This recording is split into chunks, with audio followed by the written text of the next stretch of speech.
Ladies and gentlemen, thank you for standing by. At this time, I would like to welcome everyone to the IQVIA third quarter 2025 earnings conference call. All lines have been placed on mute to prevent any background noise. After the speaker's remarks, there will be a question-and-answer session. If you would like to ask a question during this time, simply press star followed by the number one on your telephone keypad. If you would like to withdraw your question, press the pound key. As a reminder, this call is being recorded. Thank you. I would now like to turn the call over to Kerri Joseph, Senior Vice President, Investor Relations and Treasury. Mr. Joseph, please begin your conference. Thank you, Operator. Good morning, everyone. Thank you for joining our third quarter 2025 earnings call. With me today are Ari Bousbib, Chairman and Chief Executive Officer, Ron Bruehlman, Executive Vice President and Chief Financial Officer, Eric Sherbet, Executive Vice President and General Counsel, Mike Fedock, Senior Vice President of Financial Planning and Analysis, and Gustavo Perrone, Senior Director, Investor Relations. Today, we will be referencing a presentation that will be visible during this call for those of you on our webcast. This presentation will also be available following this call in the Events and Presentations section of our IQVIA Investor Relations website at ir.iqvia.com. Before we begin, I would like to caution listeners that certain information discussed by management during this conference call will include forward-looking statements. Actual results could differ materially from those stated or implied by forward-looking statements due to risk and uncertainties associated with the company's business, which are discussed in the company's filings with the Securities and Exchange Commission, including our annual report on Form 10-K and subsequent SEC filings. In addition, we will discuss certain non-GAAP financial measures on this call, which should be considered a supplement to and not a substitute for financial measures prepared in accordance with GAAP. A reconciliation of these non-GAAP measures to the comparable GAAP measures is included in the press release and conference call presentation. I would now like to turn the call over to our Chairman and CEO, Ari Bousbib. Thank you, Kerri, and good morning, everyone. Thank you for joining us today to discuss our third quarter results. We delivered another strong quarter. Revenue and profit were towards the high end of our guidance, reflecting solid operational performance. Free cash flow was particularly impressive this quarter. It was actually the highest quarterly free cash flow ever, even when you consider the large advances we got during the COVID era for vaccine trials. This strong free cash flow, of course, reflects a good and disciplined working capital management by the team, but also an improved overall industry backdrop. On the clinical side, net bookings in the quarter totaled exactly $2.6 billion, which resulted in a net book-to-bill ratio of 115, also reflecting the improving trends in customer demand that we started seeing in the second quarter, as well as, of course, solid execution from our sales teams. In fact, our third quarter net bookings were 5% higher sequentially, 13% higher than a year ago, and 21% higher than the trough that we experienced in Q1 this year. Key demand metrics were also strong in the quarter. The EBP funding momentum is building this year, with each quarter delivering steady sequential growth, reaching $18 billion in Q3, according to BioWorld. Our qualified pipeline was up 6% year-over-year, driven by large pharma and EBP segments.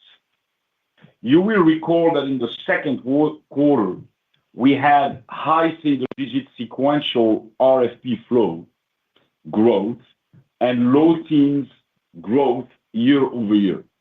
This quarter, we saw again high single-digit RFP flow growth sequentially and 20% growth year-over-year, with growth across all segments. Importantly, client decision-making timelines have been improving sequentially. Finally, our backlog reached a new record of $32.4 billion at the end of the quarter, showing growth of 4.1% compared to the prior year. On the commercial side, TAS continued to perform well in the third quarter and delivered strong results despite tougher year-over-year comparisons. In fact, if you look historically at sequential revenue growth, Q3 is generally flat to down versus Q2, and we were slightly up this quarter. This was driven by ongoing momentum from drug launches and the strength of our broader commercial portfolio. I do want to mention the good growth we had this quarter in CSMS, about a third of which was from an acquisition. We decided to increase our capabilities in this segment as we are seeing a developing trend of large pharma clients increasingly looking to outsource commercial operations for established brands in specific markets.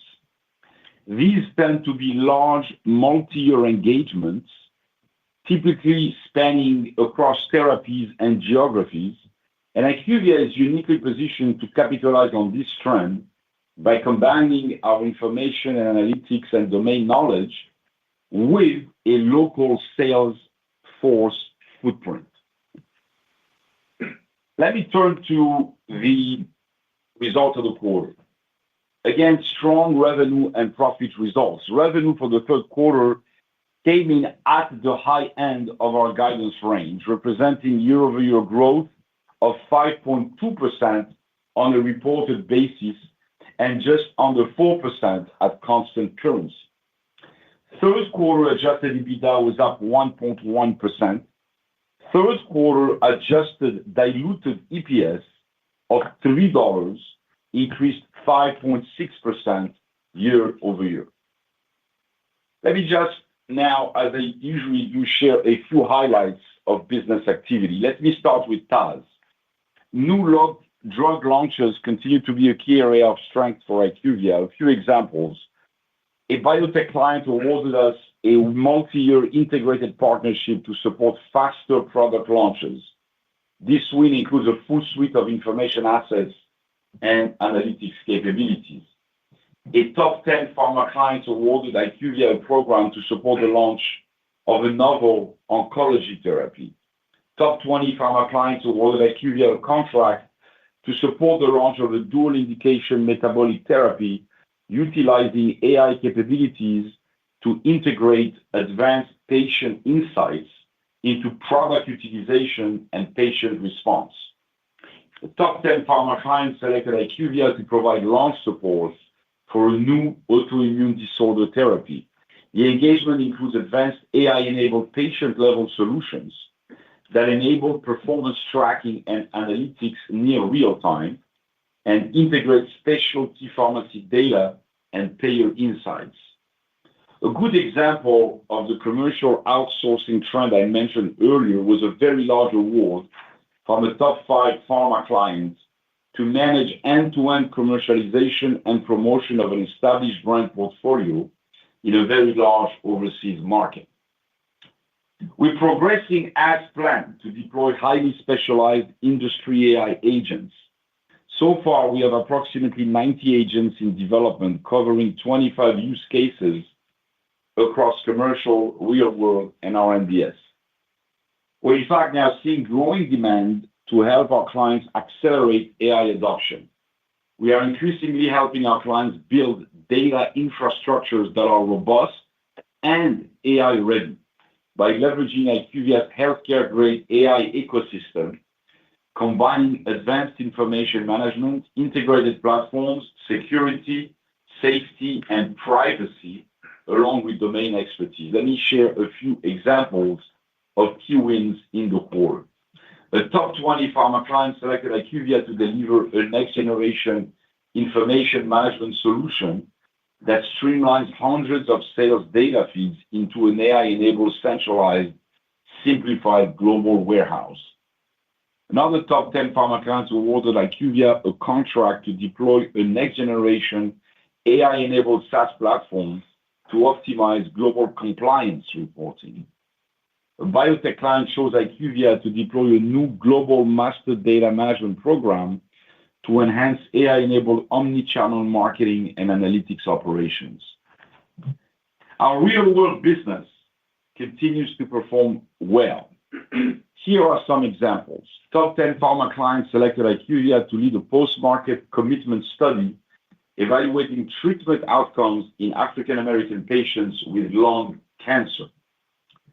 A biotech client selected IQVIA to lead a prospective real-world study supporting a regulatory commitment to a rare oncology disease.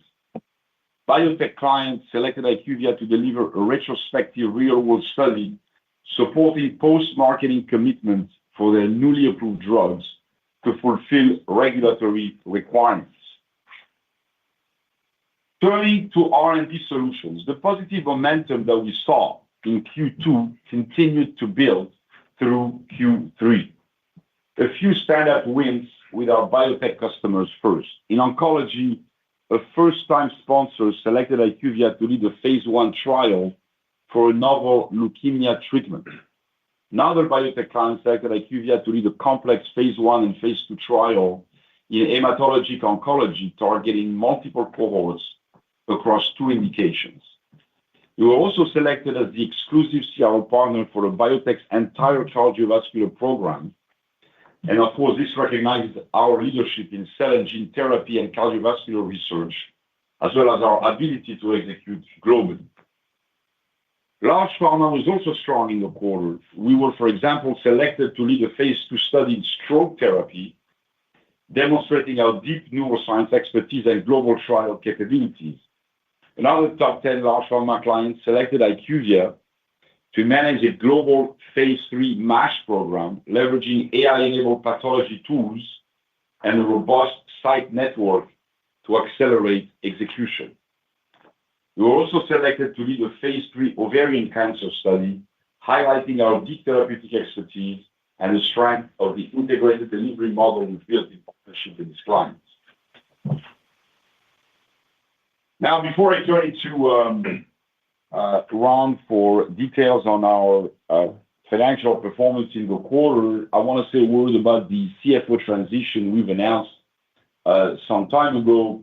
As you know, Mike Fedock will step into the CFO role on February 28, 2026, succeeding Ron Bruehlman, who will retire after a remarkable tenure. Ron, and that's the good news, Ron will stay on as a senior advisor to continue to help us on specific projects and to help ensure a smooth transition. Ron has been a highly valued leader of this company for many years. In fact, Ron and I have been working together for over a quarter century. Ron has been instrumental in shaping IQVIA's financial strategy, driving its transformation into a leading global organization. He was here from managing the IMS Health IPO in 2014 through the Quintiles merger in 2016. And of course, he returns in 2020 to help us navigate the pandemic. His steady leadership and strategic long-term vision have been essential in building a high-performance global finance organization and in helping IQVIA remain resilient during unprecedented times over the past few years. Mike brings deep industry experience, and he has held key financial leadership roles across IQVIA, including as CFO of our R&D solutions business, and prior to that, as CFO of our IQVIA laboratory business. He's worked closely with me and the senior team for years now, and he's very well positioned to lead our finance function into IQVIA's next phase of growth. Let me now turn to Ron for more details on our financial performance. Thanks, Ari, and good morning to everyone. Let's start by reviewing revenue. A third quarter revenue of $4.1 billion grew 5.2% on a reported basis and 3.9% constant currency.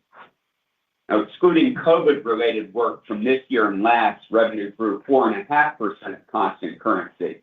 And this included about 1.5 points of contribution from acquisitions. Technology and Analytics Solutions revenue for the third quarter was $1,631 million. That was up 5% reported and 3.3% constant currency. R&D Solutions third quarter revenue was $2,260 million, growing 4.5% reported and 3.4% at constant currency. Now, excluding the step down in COVID-related revenues, R&DS revenue grew 4.5% at constant currency. And lastly, our Contract Sales and Medical Solutions business, or CSMS, grew revenue of $209 million, had revenue of $209 million, and that was up 16.1% reported and 13.9% at constant currency. Year-to-date revenue for the company was $11,946 million. That's up 4.4% reported and 3.7% at constant currency. And excluding all COVID-related work, year-to-date growth was approximately 4.5% at constant currency. Tech and Analytics Solutions revenue was $4,805 million year-to-date. That's up 6.7% reported and 5.8% at constant currency. R&D Solutions year-to-date revenue of $6,563 million was up 2.5% at actual FX rates and 1.9% at constant currency. Excluding COVID-related work from both periods, revenue grew approximately 3.5% at constant currency. And lastly, CSMS year-to-date revenue of $578 million was up 6.8% reported and 5.9% at constant currency. Let's move down to P&L now. Adjusted EBITDA for the quarter was $949 billion, representing growth of 1.1%, while year-to-date adjusted EBITDA was $2,742 million. That's up an even 2% year-over-year. Our third quarter GAAP net income was $331 million, and GAAP diluted earnings per share was $1.93. Year-to-date GAAP net income was $846 million, or $4.86 of diluted earnings per share. Adjusted net income was $515 million for the third quarter, and adjusted diluted earnings per share was even $3. Year-to-date adjusted net income was $1,480 million, or $8.50 per share. Now, as already noted, we had strong net new bookings this quarter, confirming the improved demand environment we started to see in the second quarter. The R&DS backlog at September 30th was $32.4 billion, up 4.1% year-over-year. And next 12-month revenue from backlog was $8.1 billion, that up 4.0% year-over-year. Reviewing the balance sheet, as of September 30th, cash and cash equivalents totaled $1,814 million, and gross debt was $14,957 million. That resulted in net debt of $13,143 million. Our net leverage ratio ended the quarter at 3.52 times trailing 12-month adjusted EBITDA. And third quarter cash flow from operations was $908 million, and capital expenditures were $136 million, which resulted in record free cash flow for the quarter of $772 million. Now I'll turn it over to Mike Fedock, who will share details on our guidance. Mike? Thanks, Ron, and good morning, everyone. Let's start with our full year guidance. We are confirming our full year 2025 guidance and are narrowing the ranges for revenue, adjusted EBITDA, and adjusted diluted earnings per share, and are maintaining the midpoint of our prior guide. We expect revenue to be between $16,150 million and $16,250 million, representing year-over-year growth of 4.8 to 5.5%, or 5.2% at the midpoint. This revenue guidance includes approximately $100 million of COVID-related revenue step-down entirely in RDS, approximately 100 basis points of tailwind from foreign exchange, and approximately 150 basis points of contribution from acquisitions. These assumptions are unchanged from the prior guide.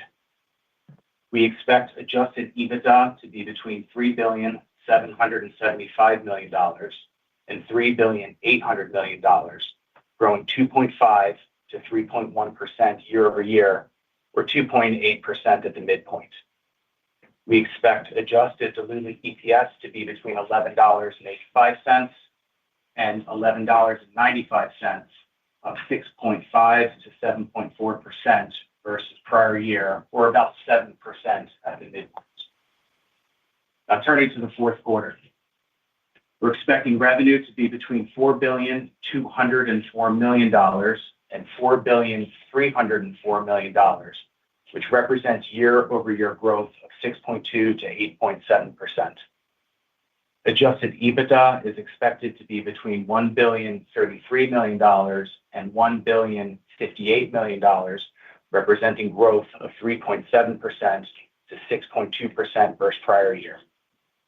And adjusted diluted EPS is expected to be between $3.35 and $3.45, which represents year-over-year growth of 7.4% to 10.6%.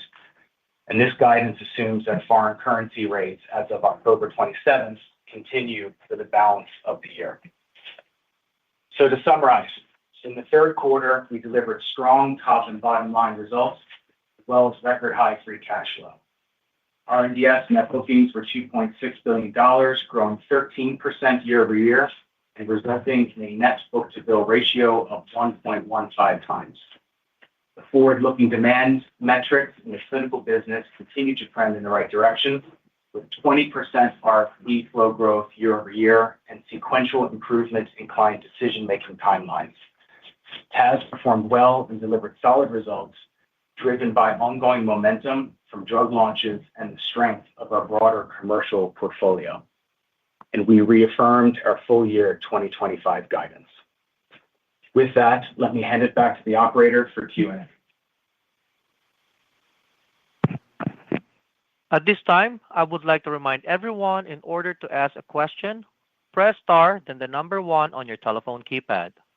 We request that you please limit yourself to just one question so that others in the queue may participate as well.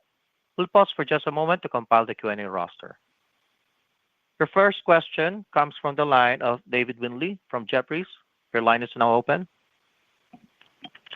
Hi, good morning. Thanks for taking my question. Ari, I wanted to ask you about what I think you call your See More, Win More strategy and how that has played out through the middle of the year or through this year in terms of contributing to the RFP flows improvement that you're highlighting, as well as your win rate, and how we should think about, an amount, if any, price competitiveness you're applying in that strategy and how that plays out through the P&L as that business converts to revenue. Thank you. Okay. Well, usually we keep the best for the last, but you start with the big strategic question. So let's start with that. Okay.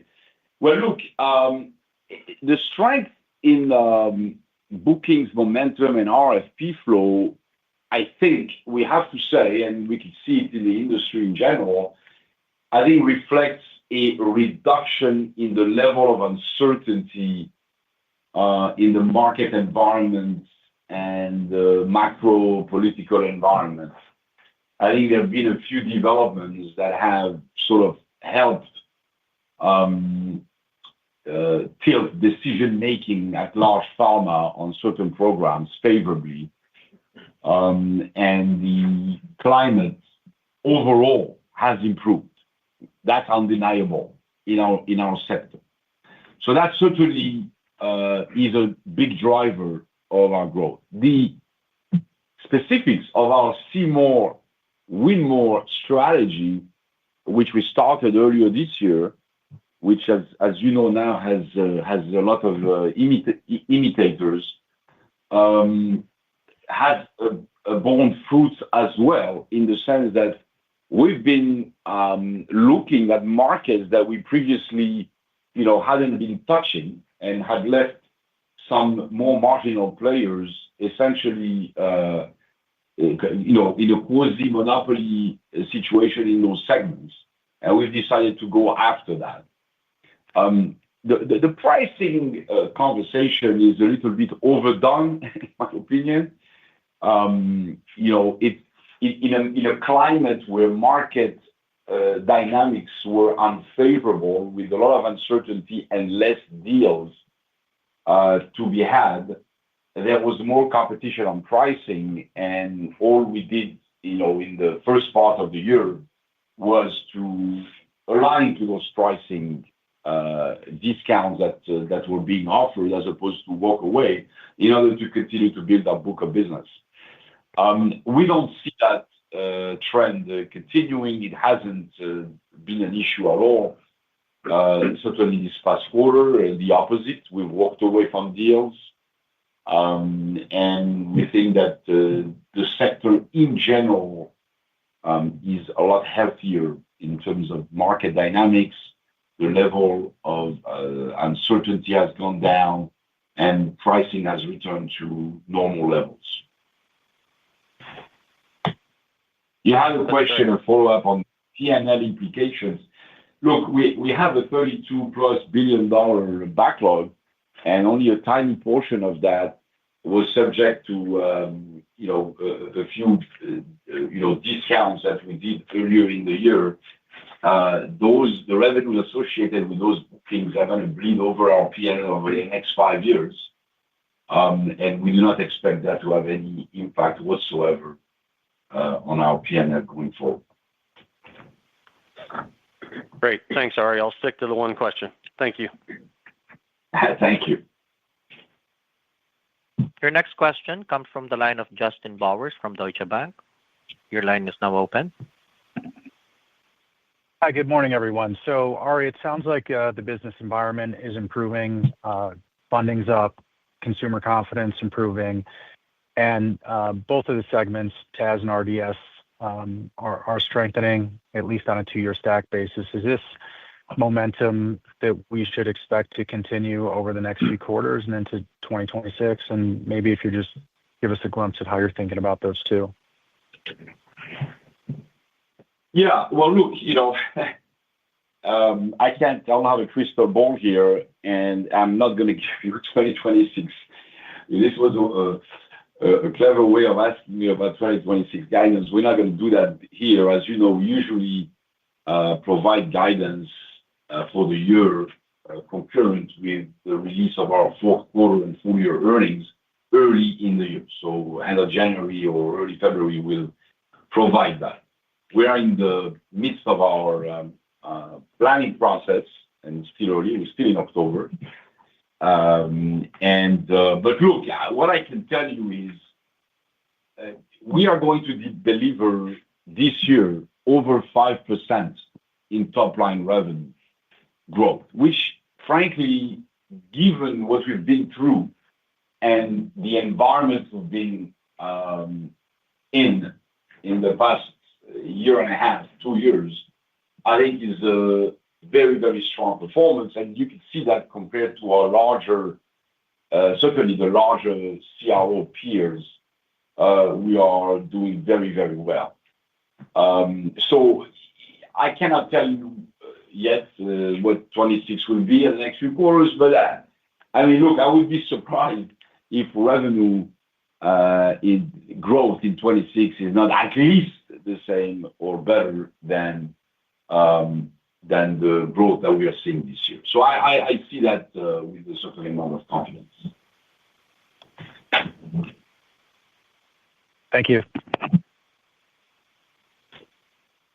Your next question comes from the line of Elizabeth Anderson from Evercore ISI. Your line is open. Hi, guys. Good morning. Thanks so much for the question, and congrats, Ron, on your retirement. I was wondering if you could talk a little bit, Ari, about some of the differences between what you're seeing on the pharma side versus the biotech side. I think you covered the biotech side nicely in the Seymour Winmar answer, but just sort of wanted to peel back the onion a little bit on the pharma side as well. You mean the large pharma side? Yes.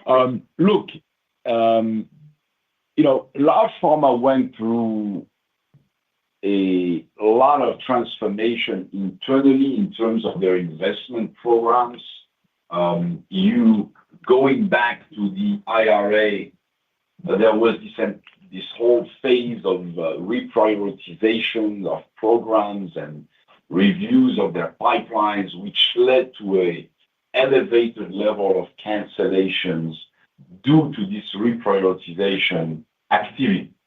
That lasted, for a year and a half, beginning mid of 23, and certainly continuing through 24.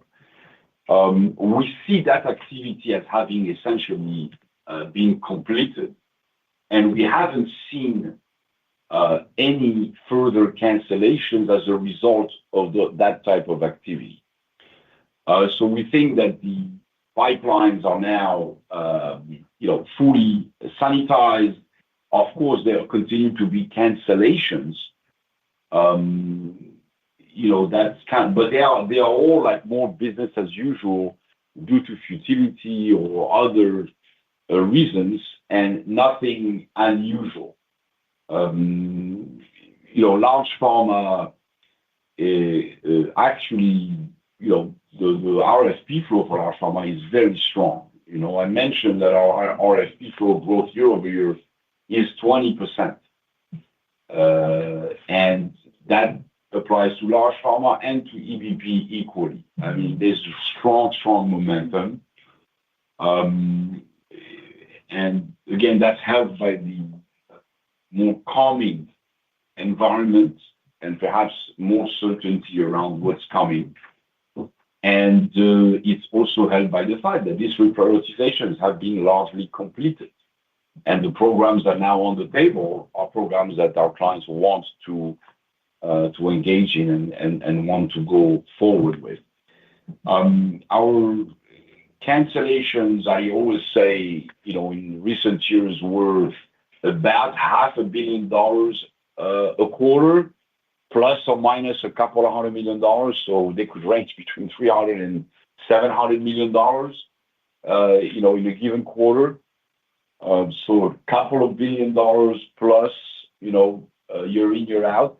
In 24, we had more than 50% higher cancellation than that, right? Over $3 billion in 24, because of these reprioritizations from large pharma. That essentially is behind us, and year to date, our cancellations follow the regular pattern. I think it's actually somewhere between 500, around, on average, about $550 million per quarter. I saw the numbers yesterday. I think, nothing much to talk about.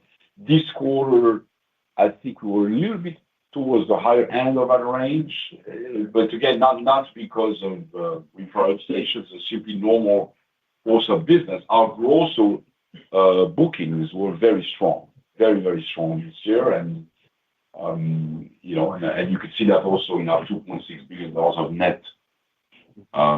net bookings, which were up 13% year-over-year, up sequentially, mid-single digits. And, the trough we experienced, Q1, probably was the trough. We don't see that, in the near term. So again, large pharma dynamics returning to normal business conditions, trending towards normal business conditions, and biotech funding improving, which, as you know, is the driver of EBP growth, and that again is reflected in our bookings and in our RFP flow as well. Very helpful. Thank you. Your next question comes from the line of Michael Cherny from Leerink Partners. Your line is open. Good morning, and thanks for taking the question. Maybe if I can ask a little bit about TAS. Nice growth against obviously a tough comp. As you think about the pathway forward, what do you see as the contributions you're getting from some of your inorganic advancements, and where do you see the best opportunities to continue to expand that business above and beyond your own R&D, talk AI, talk anything along that vein? That'd be great. Thanks. Thank you, Michael. Well, you spoke about inorganic. I think, we said the 1.5 points of the contribution from acquisition to the company as a whole. As you know, as always has been the case, the bulk of that is in TAS. Although I think in this past quarter, we did a large acquisition that was in R&DS and SMO. I think that we spent $485 million that we spent in total, and most of that is one acquisition called Next Oncology, which is an SMO specialized in oncology, very attractive business. We acquired this end of Q3, so not much contribution in Q3. And the inorganic contribution to R&DS will be a few $1 million, I guess, in the double digits, like $50 million or thereabouts of revenue to R&DS in Q4. With respect to TAS, we didn't do much in Q3. And so I guess the acquisition is contribution for the year. Well, we did a CSMS deal as well, right? It's small, obviously, but since CSMS is a small segment, it was a large piece of it. So not much in TAS in Q3. In general, we try to buy technology companies that can add capabilities to our suite of products, analytics companies. There's a lot of innovation, as you know, in the AI space. Medical affairs. Yeah, medical affairs, real world. Real world is a very strong. Real world evidence was really very, very strong in the quarter. And we expect that to continue into the future. So, for the year, again, 1.5 points, I would say 50-60% of that would be TAS and the rest for the year, right? So for 25, and then the rest R&DS and then a little bit CSMS.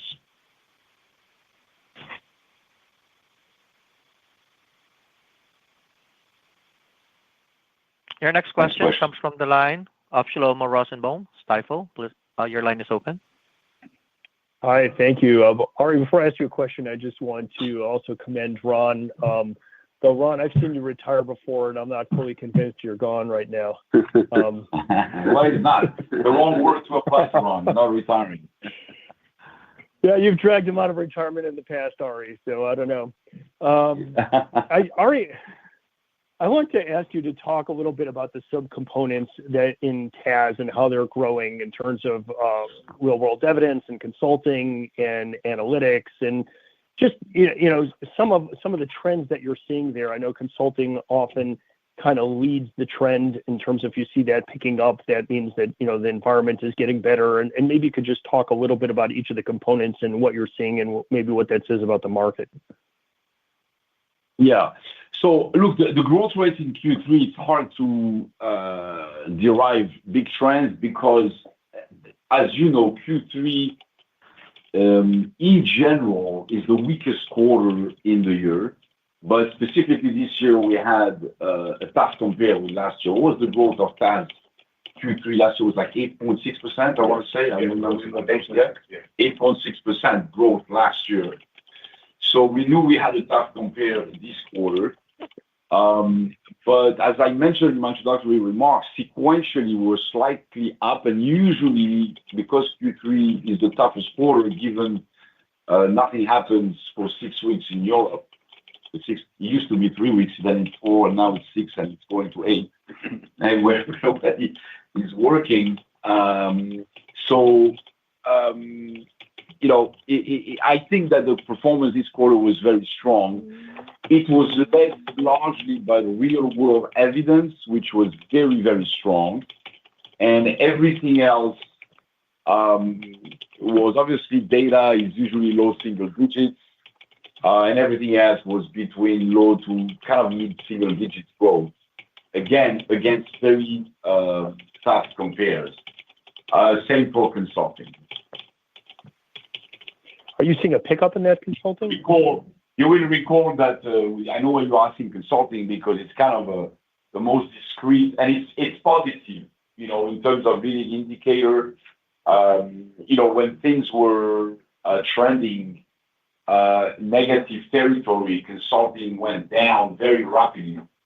In the 24, end of 23, first part of 24 timeframe, consulting was down, actually negative. One of the quarters, I think it was almost negative double digits.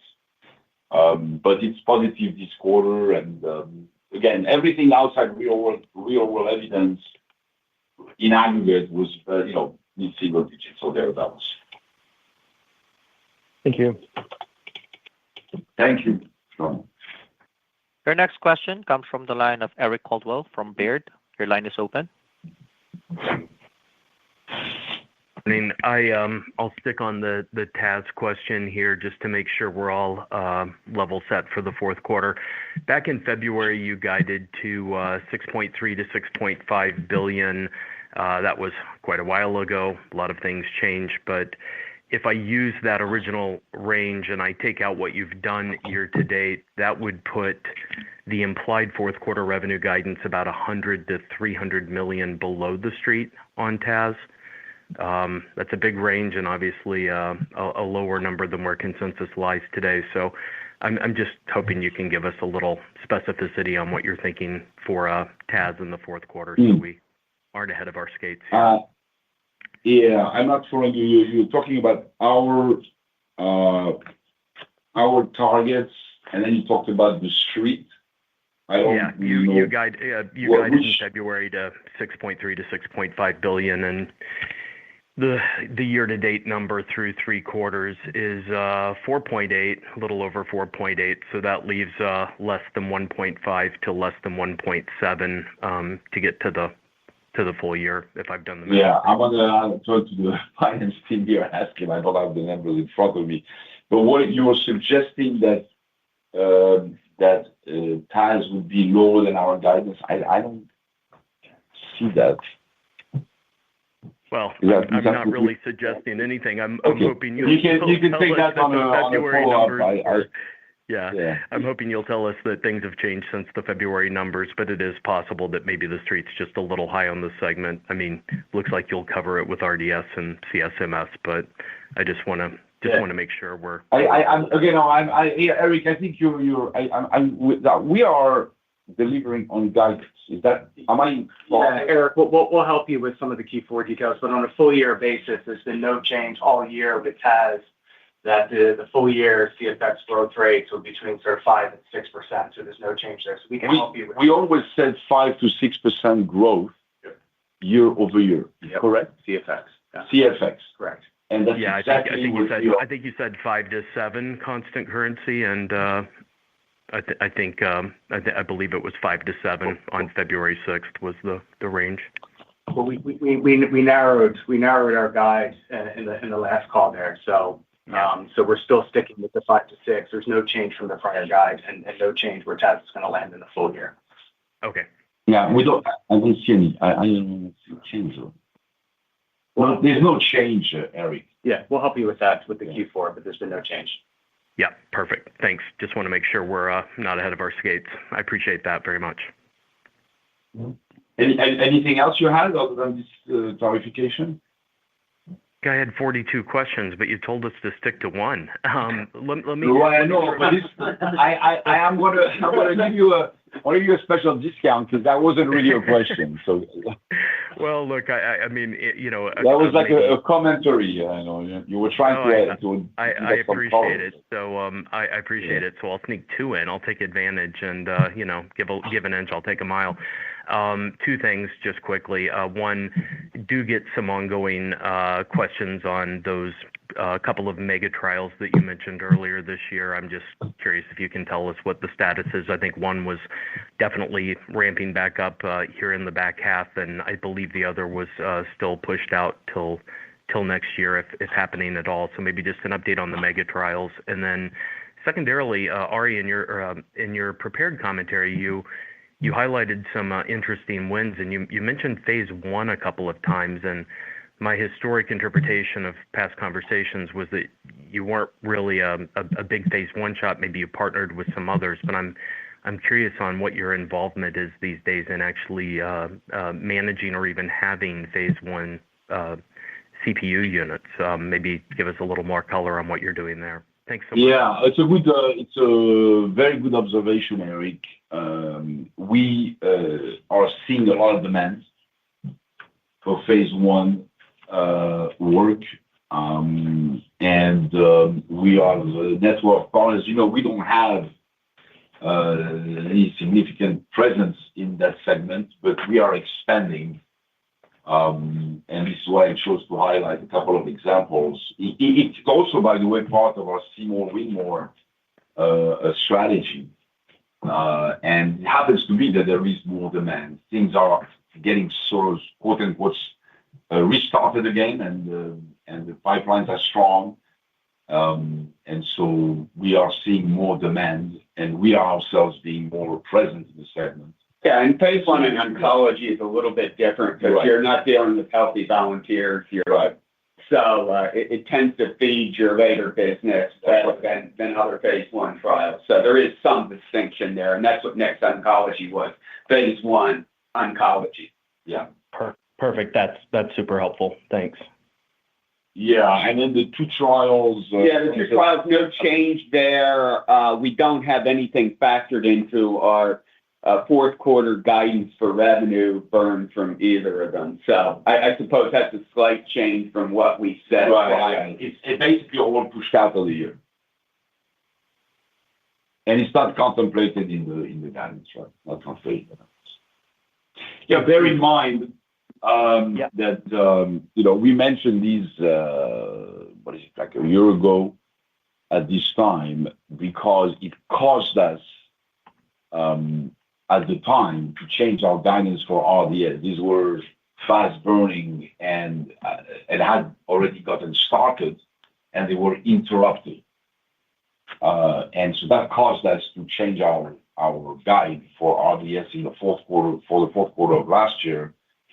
And so we have to mention it. We only mention specific trials to the extent we can, and we try to be very careful because we are mindful of confidentiality for our clients and so on, so we cannot say very much. But we do mention it when there is a significant event attached to one trial. In this case, it was two, and that caused us to change anything in our numbers. But bear in mind, we at any point in time, we're working on a couple of thousand trials, and we keep building backlog, as you saw, and thankfully we have had very positive momentum on our bookings, and it's continuing. So we feel good about that, and it continues to stagger on our book of business. So but which again enabled us to continue to deliver and do even better on RDS, even without those trials resuming this year. Thank you, Eric. Thank you. Give you one more question. Yes. One more. Next question, operator. This will be our last question. Your last question comes from the line of Jeff Garro from Stephens. Your line is open. Yeah, good morning. Thanks for taking the question. I want to ask more about AI, and maybe we'll try and make it a two-parter. First part being, if you have any insights how AI is changing your customers' business models and specifically their appetite for outsourcing. And then the second part would be, how is IQVIA using AI internally to deliver results for clients that maybe a little bit more efficiently, and whether you have any visibility into potential gross margin improvements from those internal use cases. Thank you. Yeah, so thank you, Jeff. We've spoken about this in the past, and so far we have about 90 AI agents in development that cover 25 use cases, and we continue to progress that. By early 27, we plan to develop 500 highly specialized agents, and what these do is they essentially eliminate a lot of physical labor from the tasks that we perform for our clients. So internally, I think the second part of your question first, certainly that will help improve our margins longer term. Now, it takes time to deploy, obviously, and it takes time to translate that into margin improvements. We've had great examples on the commercial side.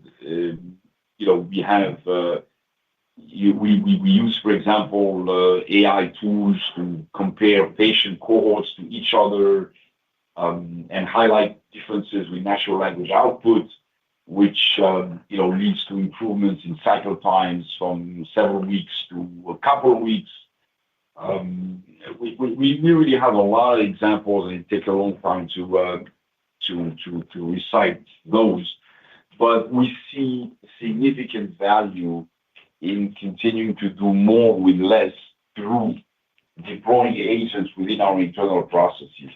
For our clients, I give a number of examples in my introductory remarks. Our clients are very interested, of course, in using AI. So early on, before we get involved in discovery, there's a lot of focus from our clients in the discovery space to try to use AI to sort out molecules and try to identify, the most quote unquote, the most likely to succeed trials to tackle a specific disease.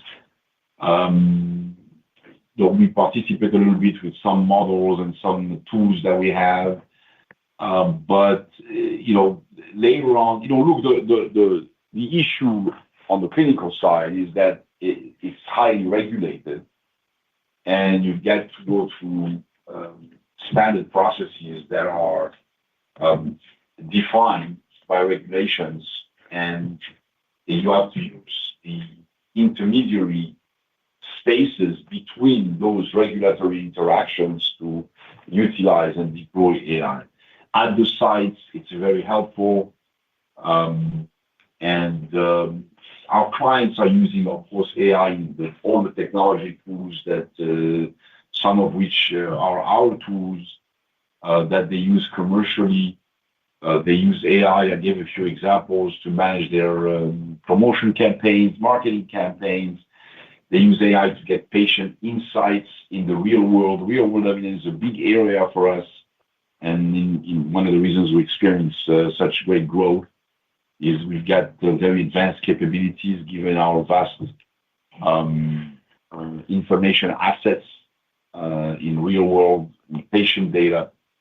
Using AI tools and try to evaluate how a drug behaves in the real world using AI, becomes a great opportunity. So these are the areas. Now, with respect to the margin, as you know, we've had we have some margin headwinds, certainly this year, because of more pass-throughs, largely because of the FX tailwind, which all of which comes without profits, and a little bit of the mix. For example, in Q3, CSMS was stronger, and CSMS is lower margin. So when you have margin headwinds like that, certainly we're counting on our usual cost reduction programs, offshoring, and so on. But longer term, AI, certainly AI enablement will help mitigate those headwinds and help us long term improve margins. Thank you. And I think the team will be available for follow-up questions as always. Thank you. Thank you for taking the time today. Yeah. Mr. Joseph, I turn the call back over to you. Thank you. Thanks for taking the time to join us today, and we look forward to speaking with you again on the 2025 fourth quarter and full year earnings call. The team will be available the rest of the day to take any follow-up questions you might have. Thank you. This concludes today's conference call. You may now disconnect.